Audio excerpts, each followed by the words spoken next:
We talk about there being four kind of primitive pieces to blockchain-based technologies: liquidity, compliance, liquidity, compliance, custody, and tokenization.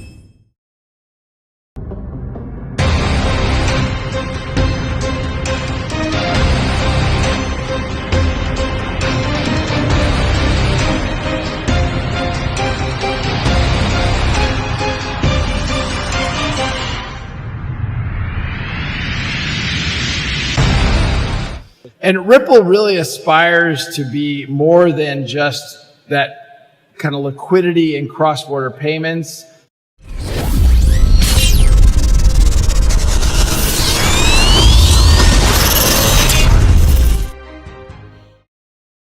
We talk about there being four kind of primitive pieces to blockchain-based technologies: liquidity, compliance, custody, and tokenization.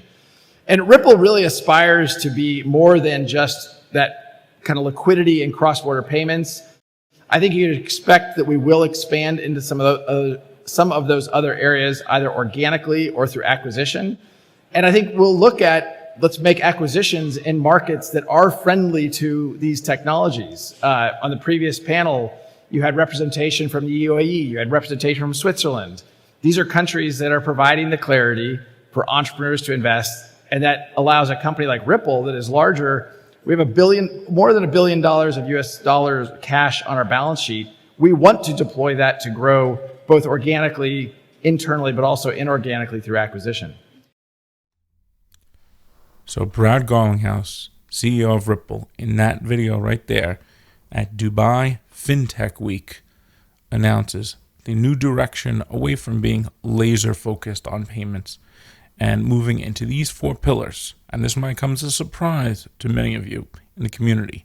And these pillars will help them expand and grow the reach of the business and add compliancy. So first, number one, we have liquidity, which is a given. I think many of us know that with Liquidity Hub, ODL, their trading platform, the XRP ledger with its built-in decentralized exchange, and now coming AMM. Liquidity is the core of everything. Number two, with the recent $250 million acquisition of METACO, is custody. And we know custody is something that's always been a big concern in crypto. Everything from the drama that happened with Ledger, Nanos, to FTX and losing customer funds, to institutional custodians like the Polysigns and the METACOs. So the reason why METACO, and I'm going to do a dedicated video on this, but just a quick overview, is METACO is in Switzerland. They are with tier 1 banks like Citibank, and the only FCA regulated in the UK exchange that could trade crypto and every type of tokenized asset is Archax, and tied in with Singapore as well. So those regions have clarity. Like he said, we're going to make acquisitions in the regions that we have regulatory clarity.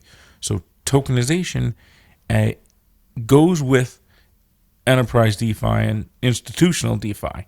That is the third thing on his list of four pillars: tokenization. And that's the tokenization of everything. And the Internet of Value, at its core, its mission is to tokenize all value. And then the fourth is compliance. So compliance is the embedding of KYC, AML, and also digital identity. So embedding and automating KYC processes are developing a decentralized identity solution. So this decentralized identity solution, it's not public information on the ledger, but it's using the blockchain as a verification system. And these four pillars will help Ripple to expand its reach and grow its business. They will also help to make Ripple a more compliant and trusted company. And they just added a new board member, and the whole Ripple Insights was about this whole idea of trust and transparency. So as we come to the close of this case, it's going to be critical. Now, remember, they're just one builder on the XRP ledger and use it. Now they're the driving force and for the foreseeable future, the maintainer and enhancer of the ledger. But we're starting to see now this proliferation that will happen. And it's going to come in the form of retail. And it's going to come in the form of enterprise and institutional DeFi. That is what really the next wave that we are going to see that will come with the bull run, the price increase. Last week, we announced that we acquired METACO for $250 million. METACO is the leading provider of custody solutions for enterprises. Their customer base is some of the largest banks in the world. This fits really well with Ripple's core business, which, since 2014, 2015, Ripple's been the leader really pursuing enterprise crypto-based solutions with financial institutions. So bringing together the METACO team with Ripple, we're going to be able to provide very highly secure custody solutions to our customers within our payment space, our Liquidity Hub base, and even our CBDC base. We really see custody as a cornerstone to the future of finance really being plugged into blockchain and crypto rails. Any kind of financial institution, whether it's a central bank or a payment company, they're all going to need a secure place to custody their digital assets and tokens. METACO has been around since 2015. They've been highly successful acquiring lots of banks, primarily tier one banks as their customers. So they're going to continue to grow and develop the business as they have been. So in a lot of ways, they'll be operating as they have been, primarily based out of Switzerland, but covering the globe in terms of the customers they work with. In addition, we'll work with METACO and METACO's technology to bring their tech into our tech stacks in order to provide custody solutions as part of our solutions for our customers.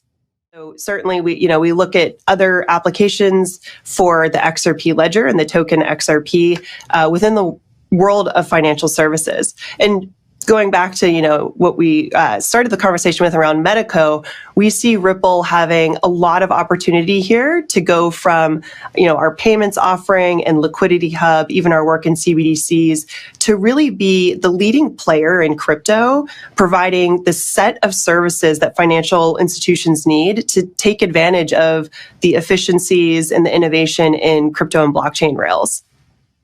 Monica, thank you very much for joining us this morning. That was Ripple President Monica Long. The vast majority of our business is actually outside of the United States. About 95% of our customers are non-US, and that's really where we've seen a lot of growth the last few years.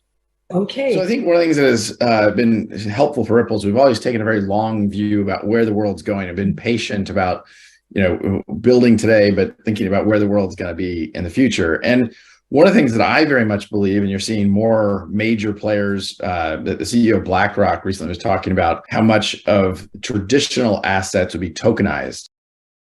Well, as you talk about literally trillions of dollars being tokenized, maybe it's through CBDCs, maybe it's real estate tokenization, maybe it's the existingly defined crypto market. You have to have robust custody solutions. And today, many financial institutions are looking to other technology providers to provide those solutions. So in Ripple's new Value Report 2023, Crypto Trends in Business and Beyond, was just released this week, and there were two core focuses that I think that are important to point out, that these were the honing in on of two important and growing aspects of managing crypto: institutional adoption of DeFi and crypto custody. 62 times institutional DeFi was mentioned. Now, I think many of us know what crypto custody is, and the acquisition of METACO for $250 million, the kind of role that they're going to play with Ripple and how they create the orchestration layer. I'm incredibly excited about the METACO acquisition and kind of integrating them to Team Ripple, because it really is putting Ripple as the leading enterprise solutions company for this space. And I think we and METACO have a long history of working with financial institutions. We've had tier 1, tier 2, and even smaller payment providers. METACO's customer base includes the likes of BBVA and Citi and BNP Paribas. So I think with Ripple's even customers like SCB, together we think it really is the winning hand to solve a portfolio of problems and make sure we're really delivering for the customer. Now, what are they actually building? I think the focus has been really around crypto assets, let's say narrowly defined as cryptocurrencies, and the structures you can build in that, whether they're DAOs or DeFi protocols. It's an exciting and fast-growing asset class. We're talking about a space that's somewhere between 1.5 and $2 trillion, depending on the week. But the traditional securities, the traditional, let's say, assets, the world as we know it, eventually will be tokenized, and I think that space is really where most of our clients and most firms that are building really see the future. So you build infrastructure for DeFi, it gives you a free option on, let's say, the broader tokenization initiative, whether it's tokenizing payments, which we spoke about yesterday, tokenizing securities. You can think about bond markets. They alone are $120, $130 trillion global opportunity. And given the expansion in global balance sheets expanding rapidly, equities are somewhere in the order of 40 trillion. And there's a whole new range of other assets that are currently unbankable that we could see transformed into bankable assets through tokenization. So this is very early times, and the opportunity is a huge one. Building for crypto gives you the optionality in the DeFi space. But there's this term here, institutional DeFi. Now, it's only come along in past maybe year, and it really stems from this pilot that was done between JP Morgan, DBS Bank, and SBI Digital Asset Holdings with the Monetary Authority of Singapore. And it's important to tell there's a difference between institutional DeFi and enterprise DeFi. Even though they can be intertwined, we know that this has been a core focus because David Schwartz has said it multiple times. In an interview with King Solomon, he says, our 2023 emphasis is going to be on breaking down the barriers for enterprises to use DeFi and decentralized technologies. Our 2023 emphasis is going to be around removing barriers to enterprise adoption to DeFi technologies. I would love your enterprise adoption to DeFi technologies. Enterprise adoption to DeFi technologies. So what does this mean for somebody who holds XRP or is in the community?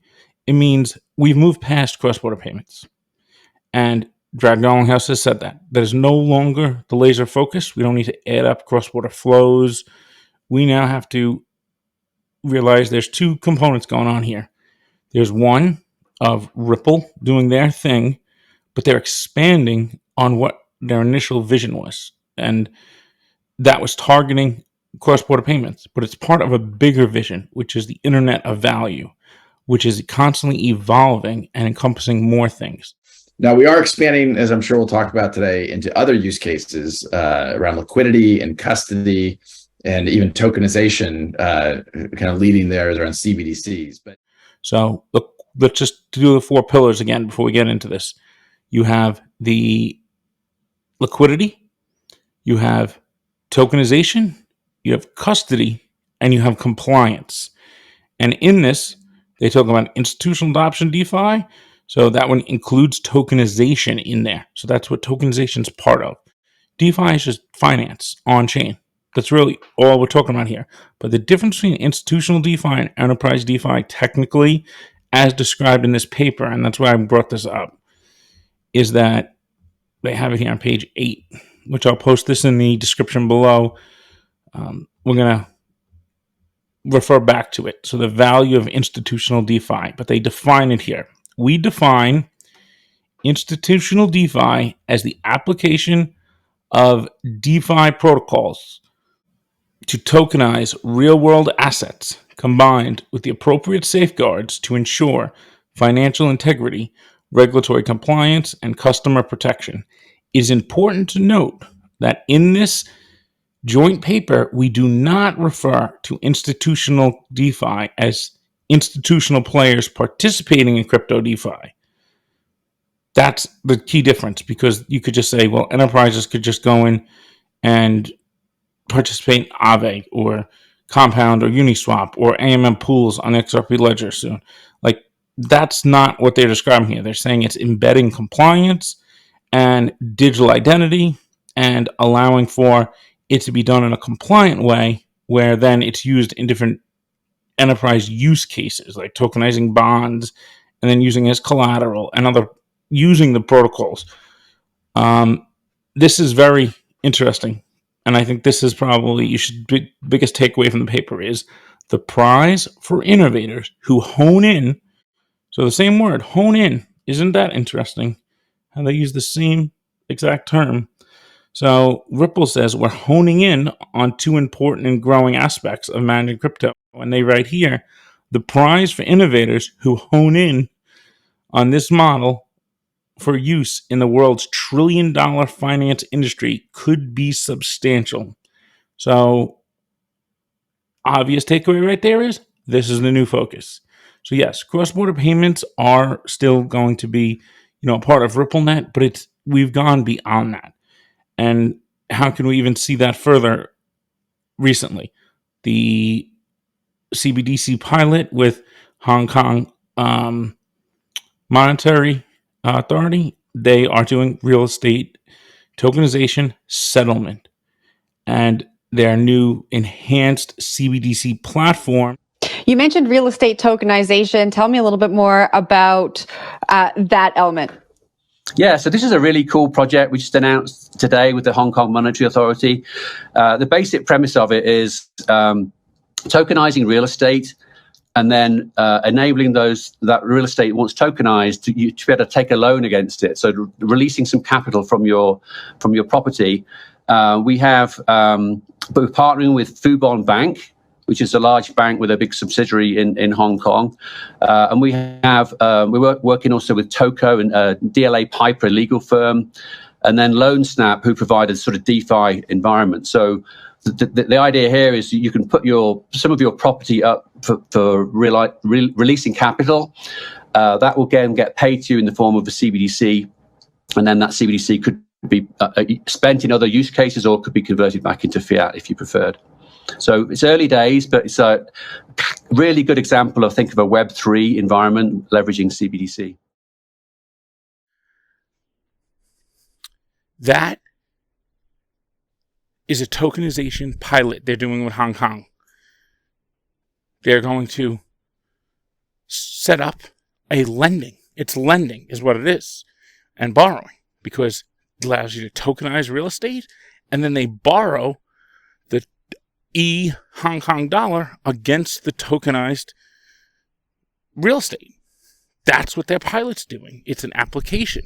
So now we're starting to get beyond just this, we're going to tokenize something and send it over to cross-border payments. Like, payments are at the heart of everything, but there's no value proposition for just digitizing CBDCs. You need composability, and that right there is a form of institutional DeFi.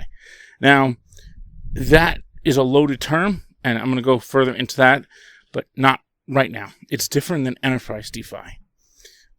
And this is all rooted in a massive project from the fall between JP Morgan, SBI, DBS Bank, who has the Institutional Crypto Exchange in Singapore, and the Monetary Authority of Singapore. That's what this is all rooted in. And because it's going to be all connected, I went back and looked at from 2021 March, the first time Ripple announced their CBDC private ledger.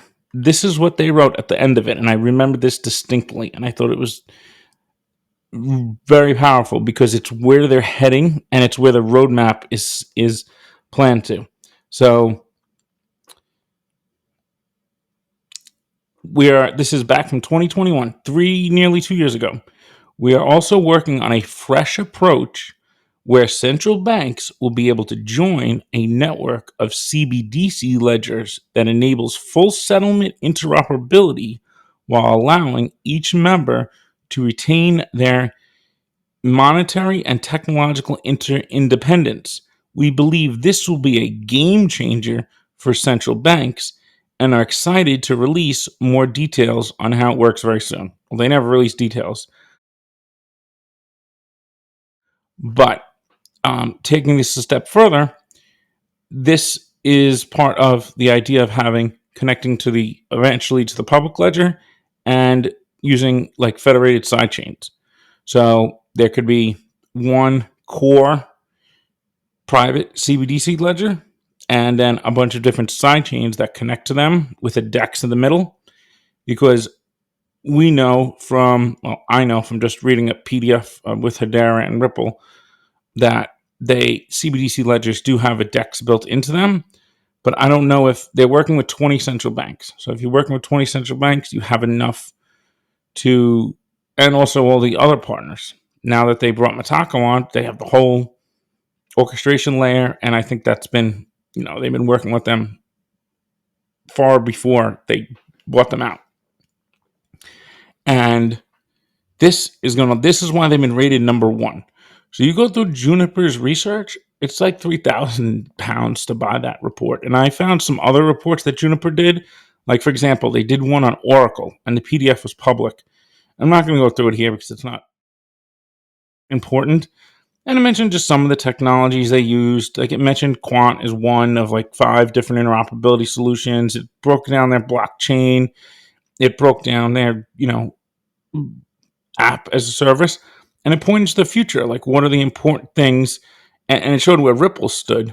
And here you can look at that diagram where Ripple's one of the challengers, but they're the biggest one. And they rated number 1 out of the 15. So above Consensus, above R3, above all these other players. So how are they, and why is Juniper putting them at the top? It's not just because they have a digital asset.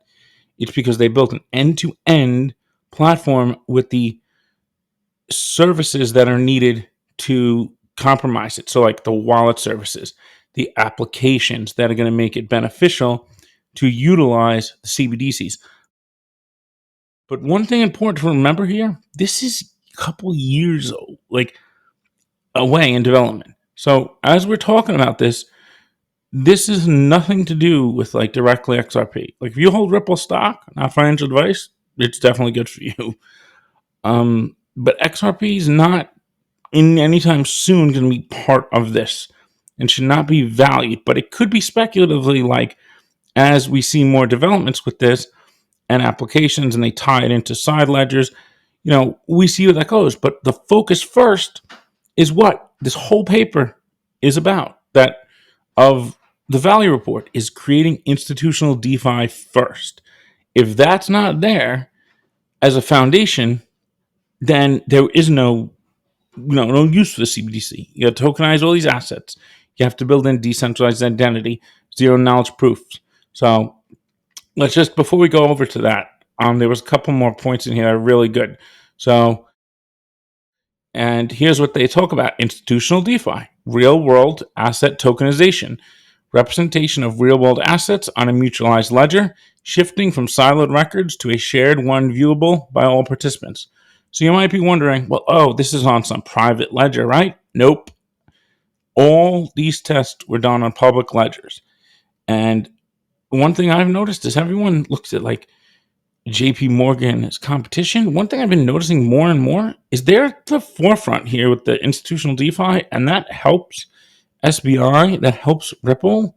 So, that's one of the biggest banks in the world. There's so many different divisions. I don't know if it's necessarily us versus you type of thing. And I think community's got to really grapple with this. Even with Ethereum, it's not Ethereum XRP ledger. I mean, you could say XRP versus ETH. That's different, as assets. But as networks, they're going to feed into each other. But the fact that JP Morgan participated in this DeFi pilot, this was 4 pilots. It's the most radical testing of any institutions have ever done. Like DBS has the exchange, institutional crypto exchange, and securities, digital securities exchange. SBI has a license down there. JP Morgan's tokenizing their deposits already. And the Monetary Authority of Singapore sponsored this whole thing. But this was on public blockchains, on Polygon. I mean, it's not really important where it was on. It was just to get an idea of what they needed to do to provide compliant services that interact with decentralized protocols, what was necessary. And they go into some of the things here, and all the things that Ripple is working on, and Ripple X. So we need to start getting used to this term now, institutional DeFi, because this is the biggest prize. And then you'll say, well, how does XRP fit in there? Well, XRP, I have a separate video I'm doing that's dedicated just to XRP's value proposition, because it's not utility and it's not a utility run. There's more going on here. And this is why it's the Level Up series. We're going to level up with facts. And I'm going to show you why we've been missing core pieces of value. I know that it's been common belief that, oh, well, once XRP is used more in these transaction flows, that's going to drop the price and it's just going to go through the roof. No, that's not how it works. It's a misunderstanding of how the evaluation of these assets work. There's speculation, which will happen after the case, but it's the demand for storing the asset. Utility of the asset can drive storage demand, but ODL is the wrong side you're looking at it from. That's why David Stewart's been trying to make this clear to the community in tweets. Not very few people I've noticed picked up on have realized this. Some, if you know ETH and how Ethereum's economic model with staking works, that's the beginning of starting to see an economic model. Forget about Bitcoin. XRP doesn't have staking, doesn't have storage demand. There's no demand to hold the asset. There's no price set. There's none of that. All those things are just thoughts and theories and speculation. But the reality is, once we get these liquidity pools, that will drive, because it earns yield and it provides utility as liquidity. That will drive the demand for XRP from institutions. And then there could be a time where, as the institutional DeFi builds up, and there's different AMMs on different side chains, there's carbon tokenization, there's different real world assets tokenized, there's whole lending and borrowing market and derivative market gets built up. Now XRP is at the center of all that, and it's got a side chain where it's staked on the EVM. It's used in the root network. It's minted onto Flare. It's on the Hook side chain as the main asset. That will drive all those things right there. Drive demand, because you need to use the asset then on there. Right now, what do we have? Zero. You have some liquidity on the DEX order books where trading against other tokens, you need some there, but it's all on the centralized exchanges, and that's where the prices come from. The prices are dictated by the centralized exchanges. So let's look at the next ones now. So rapidly evolving area at the vanguard of financial services and digital assets, providing services on a blockchain settlement layer, such as lending, trading, investments, insurance, and asset management. Controls evolving area, rapidly evolving area at the vanguard. I just think it's a powerful statement from them. SBI and JP Morgan, DBS wrote this, so it's under Oliver Wyman, but I think they all had a say in the authoring of it. So appropriate safeguards, controls, and security standards for investor protection and financial stability. For example, know your customer and trade surveillance using a public blockchain could require more safeguards. So what does this mean? They're able to say that nothing needs to change about the public ledgers, but we need to add these services and additional customer protection. So this is why you could add certain enhancements to the blockchain, like what XLS40D is doing, to create a digital identity token. So now, and then you add zero knowledge proofs in. Now you get the ultimate privacy, you get the verification and transparency along with the compliance. But not every ledger is going to be able to do that because it's not built for that. So this talks about tokenization. I just wanted to show a comparison here as how when they're talking about tokenization there, but they keep using the word institutional DeFi in the paper, Ripple, I was surprised at how many times they used it. And the only other real papers that use that is this pilot with SBI. So this is the focus. This is tokenization, custody, liquidity, and compliance put together. That's institutional DeFi and cross-border payments. It's all wrapped in one. Lending, borrowing, insurance, that's all encompassed in this. That's how we have to look at this.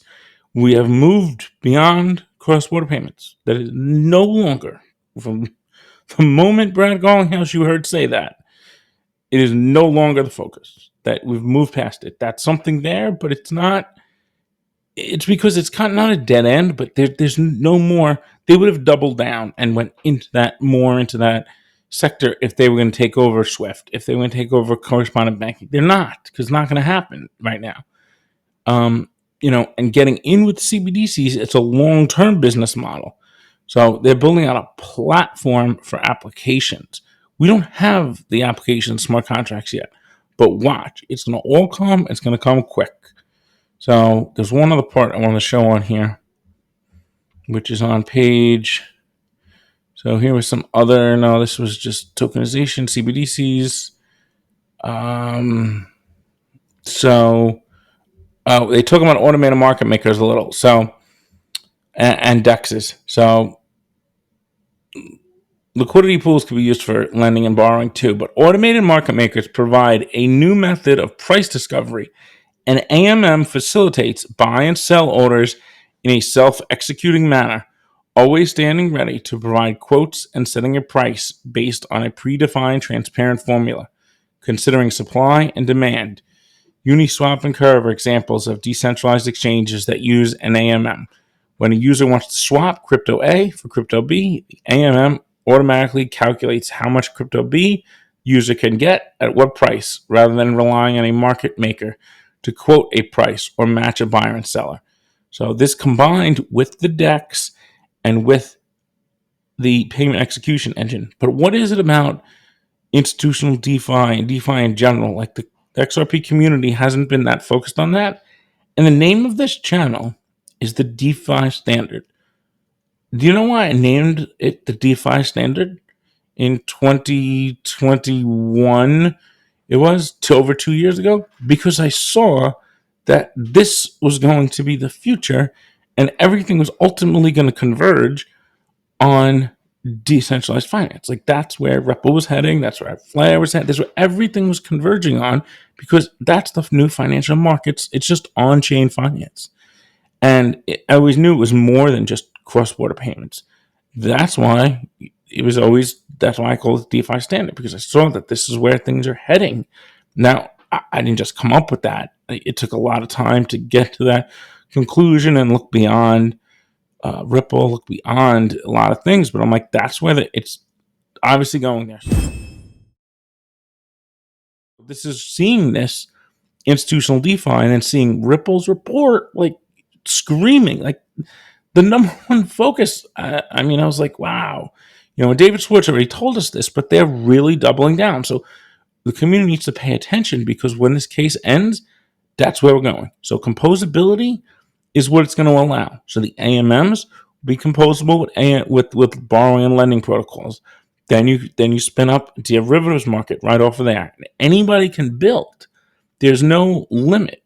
Now, the more you could build into the network layer, like the cross-chain bridges, the digital identity, at least the verification component and the ID token, and use the accounts. It's not going to put any public information on the ledger or anything like that. And then building the AMM into the ledger. Now, that private ledger or network of ledgers, I'm not sure if it's like a bunch of ledgers. My thinking is that it's one core ledger attached to a bunch of side chains, but I don't know. I'm just thinking of, they could have changed their plan strategies as, they did pilots, like what they said in 2021 changes. And we got to accept things change. And just because, we thought this was going to be the way, this is the way it has to be, this is what the elite said, this is what they have planned. Nobody has nothing planned. Newsflash.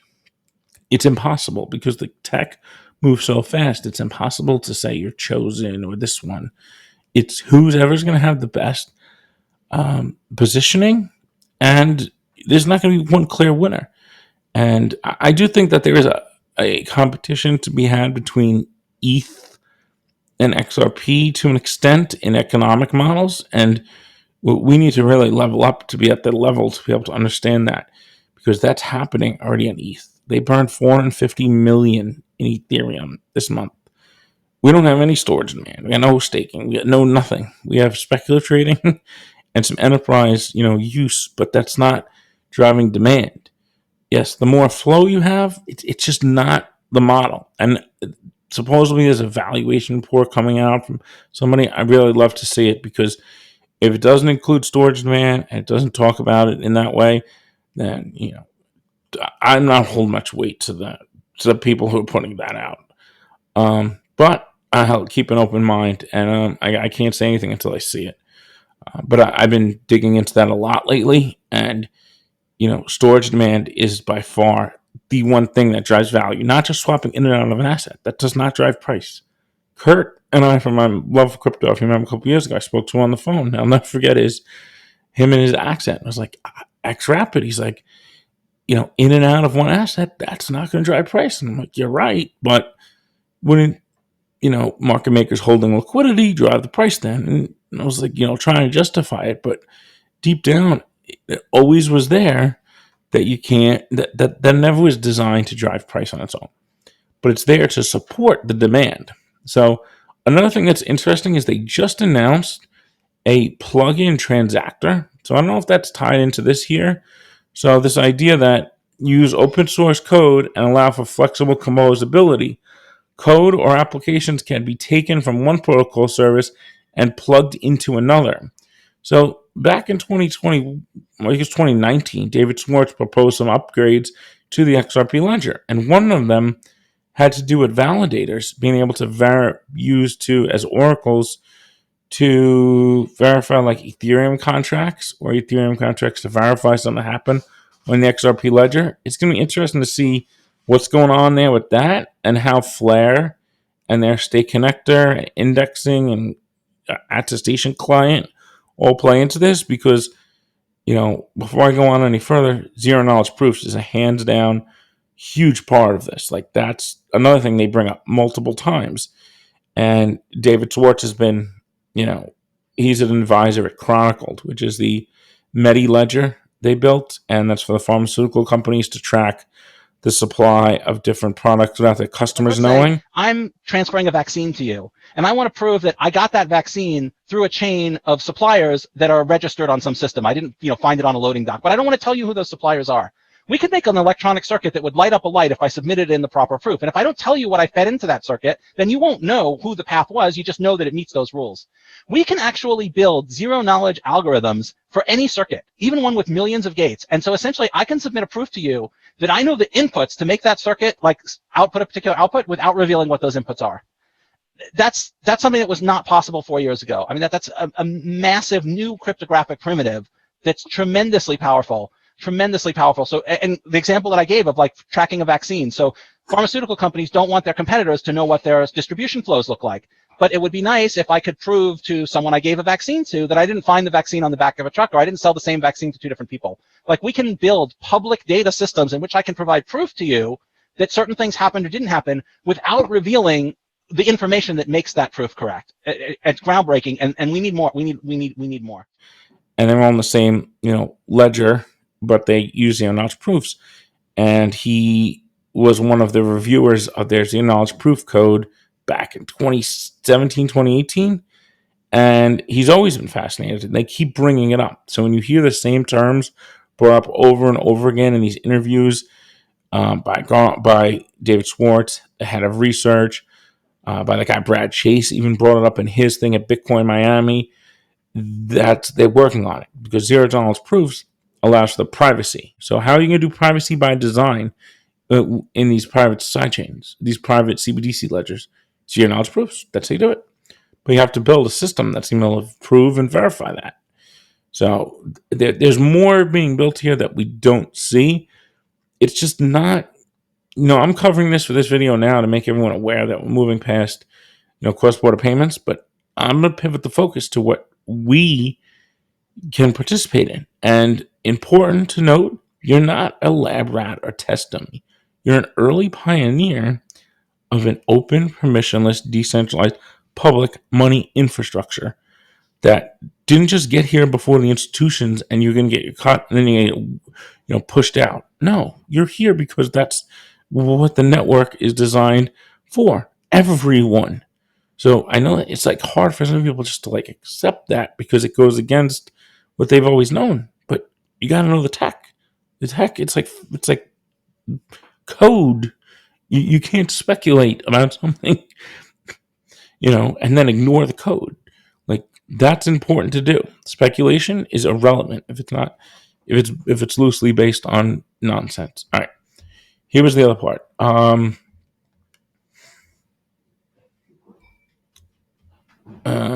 So safeguards are key. No. Yeah. So the KYC AML thing was the big thing I just wanted to point out. There's one section here. Oh, so here it was, the conclusion. Now is the time to actively explore institutional DeFi. Because just like any ecosystem, you need more than just one entity to do it. The foundation for institutional DeFi is being established by the growth of real-world asset tokenization and the innovations observed in DeFi. Financial institutions have the opportunity to transform parts of their business by adapting DeFi protocols and combining them with the level of safeguards that regulators and clients expect. Institutional investors' appetite for digital assets is growing, and they are willing to pay extra for increased liquidity and faster transactions. 88% said they are still planning to move forward with current plans around digital assets, despite the market downturn. In May 22, Monetary Authority Singapore launched Project Guardian. That's what this is. To test the feasibility of applications in asset tokenization and DeFi while managing risks of financial stability and integrity. Project Guardian will help the Monetary Authority Singapore build digital asset ecosystem framework that will enhance and develop relevant policies and provide direction in the technology standards. Sections 2 and 3 of this report will explore how financial service providers could adopt institutional DeFi based on different considerations, leveraging findings from the first pilot under Project Guardian. Section 4 will discuss how financial institutions should collaborate. So this is a 54-page report. I'm not going through this right now. We will revisit this.